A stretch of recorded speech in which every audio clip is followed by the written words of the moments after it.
Hey guys, myself Afan and welcome back to my YouTube channel Tech Fears. I hope you're going good, and in today's video we will see the installation and setup of Python interpreter. So in the previous video we saw the overview of this series, and today let us see the installation part. So this is the official page of Python. So you can visit over here. I will give this down in the description box as well. You can visit this page, and over here you will find different sections, like you can find the overview here, and when I hover over here you can see the downloads page with all the releases for Windows, Mac OS and so on. Then the documentation part and so on, we have different. You can come here at this page and explore with different documentation part. And now we are interested in downloading the Python interpreter, so we'll go with all releases. Just click on this all releases. So over here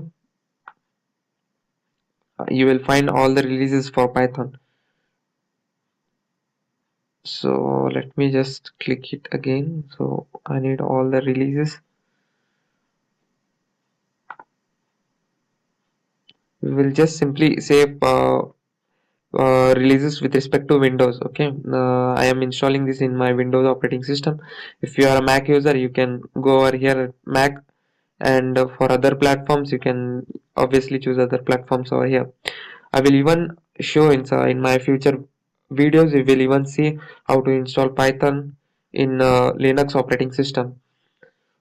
So for today, let us install it in Windows. So the latest version for Python is 3.8, and with respect to Python 2, it is 2.7. So you might wonder what is the difference between Python 2 and Python 3. So previously, when Python was released, it was released with respect to Python 2. So we have a lot of syntax change with respect to Python 2 and Python 3. So now currently we are using Python 3, which has come up with lot of upgradations, lot of like with respect to execution time, execution speed, and all. Code syntax has become a lot more easier with less complexity. So you can install Python 3.8. This is the latest one, but there is no complete support for this Python 3.8 interpreter. There are some modules missing for Python. We don't have complete support. So in this series I will be using Python 3.7.3. So you can install that, or else you can even install this Python 3.8, or whichever is suitable for your operating system. So when I come down over here, you can see all these versions. Here it is Python 3.7.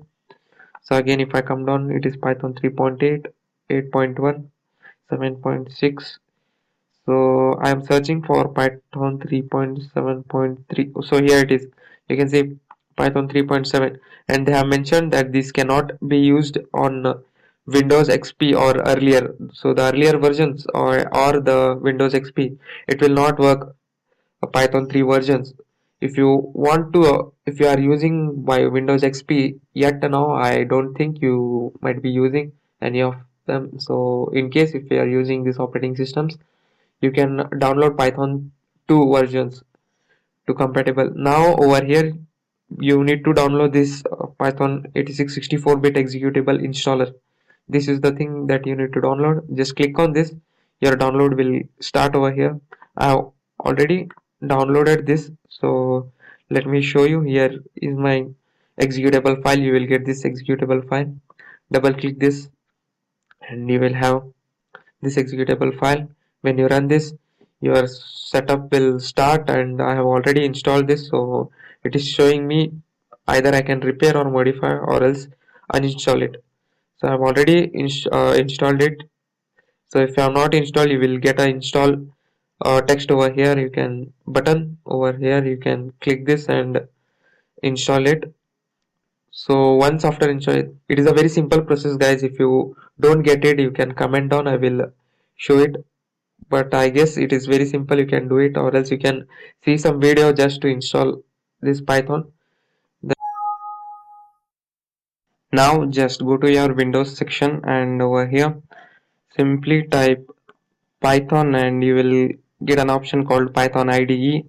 Once after installation, you can just open it, click this, and yeah, once you open, you will get this IDE open. This is the command terminal, you can say, of this Python. So you can execute commands of Python over here. So if I want to say print, and let me give a command called, I want to print this hello message over here.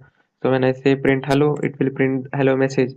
Or else if I want to calculate two things, if I want to calculate 10 and 20, this value it will give us 30. This is like the command line execution for Python program.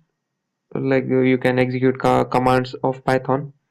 Then if I want to use a file, then I will say file and new file. I will create a new file, and over here let me print some messages over here. So hello guys, and one more message let me print to show you guys. Welcome to Tech Fears. So this is the message. So let me save it. So I will, you can go over here, save it, or else just simply say Control S. I will save it up on my desktop. So I will click this. So I will give it a name called test.py. Yeah, the py is the extension of the Python files. So it ends with .py extension. Save this file, and now to run it, you have this run button over here. Click this, and you will get three options. So just say run module. You can also press F5 function key to run this. So you get this message, two messages. So you might wonder now, we can directly write over here, right? Print statement. But the thing is, you can execute only a single line of code, Python code from this terminal. But over here, you can write multiple lines. Like for example, if I want to uh, assign A as 10, so A will be having 10 as its value and B will be having 20 as its value. So now I will calculate the result of these two as A plus B. So it will sum of these two, A plus B. So it will, the result will contain 30 as the value. So I will simply print result variable. Now when we run this, I will run it from here. You can even use F5. So from now I will be using F5 to run this. So when you run, you can see the message has been printed, and we also have this 30, the result value. So this is how you create a file, run those Python programs. I hope you got this. If any problems you get, any issues while installation or any errors while running the programs you get, just comment down. Let us see what we can do. Then finally, we are over with our installation, and we will start with the coding part from our next video from scratch. And if you don't get these all things, what exactly we are doing, what this thing does, so don't worry, I have just written a simple syntax over here. We will start using this in our next videos. So that's it for today guys. Thank you so much for watching. I hope you liked it, and if so, make sure that you hit the like button. If any questions or any topic that you want me to cover, just comment down and I will make sure that I reach you guys. And in the next video, we shall use the conditional statements, that is if and else, and we will see how to use those. Don't get confused. Then to get some more content on these topics, subscribe to my channel and press the bell icon. Till then, happy coding.